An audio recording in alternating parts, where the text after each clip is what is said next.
Good morning, Maroon Pod. We finished estimating products today. We were rounding and estimating products. Can you round and estimate? Yes. Okay, good. An estimate is to find what? About how much, how many. And we use two things to estimate. We use and. So we already know what rounding is. It's down here. You guys know the definition of that. We've been doing it all week in Wake Up. Benchmark, though, is something that was kind of new for us. A benchmark is a well-known number that is easy to do math with, right?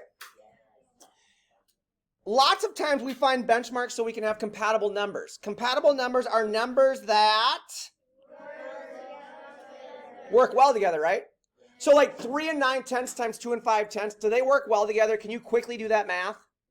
No, but can you do this math? 8 times 10? Yes. So notice that some numbers work well together. Other numbers you probably need to calculate on paper with a pencil, right? So compatible numbers that work well together. The next thing we talked about was rounding. I'm going to skip over all of this because we've been doing it all week in Wake Up, and you guys learned that last year, so this is all review. So I'm going to skip all the way down to number 3, which says use rounding to estimate answers. Class, we need to know how to estimate for 2 reasons. Eyes are up on the screen.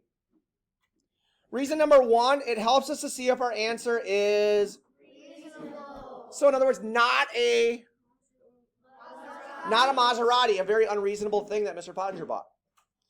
The second reason we need to know how to estimate it because it helps us make the math easier and faster. We like it when the math is easier, and we like it when it doesn't take us a super duper long time. So easier and faster. Let's look at number 11. 24 times 39. Are those two numbers compatible? No. We actually did the math down here. It took us a little while to do it, which is fine. We like doing the math, but they're not super compatible. Therefore, we have to calculate them out using paper and pencil, right? However, if we wanted to see if this answer that we got of 936 is about right, or if it is close, or if we think it makes sense that's our answer, we could change 24 into about what? 25. Is 24 and 25 pretty close? Yes. What could we change 39 to? 40. So this symbol means we're going to change those numbers to something close by, but not exactly the same. This means about, right?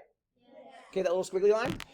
Is 25 and 40 easier to calculate than, is it 25 times 40 easier to calculate with compared to 24 times 39? Yes. Can you do 25 times 4 maybe even in your head? Yes. What is it? 1,000. No, what's 25 times 4 I asked? It's 100, right? And then we have this leftover 0 here, and we know that if we're multiplying by numbers that end in 0, we can just add them on at the end, yes?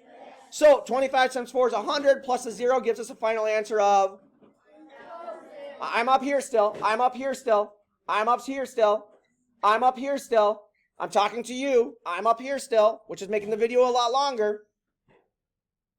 Okay, so now we have 936 as our actual answer and 1,000 as our estimate. Do we think those are pretty reasonable? Yeah, they're not too far apart, so probably we did this right. That's why we estimate to see if our answers are making sense.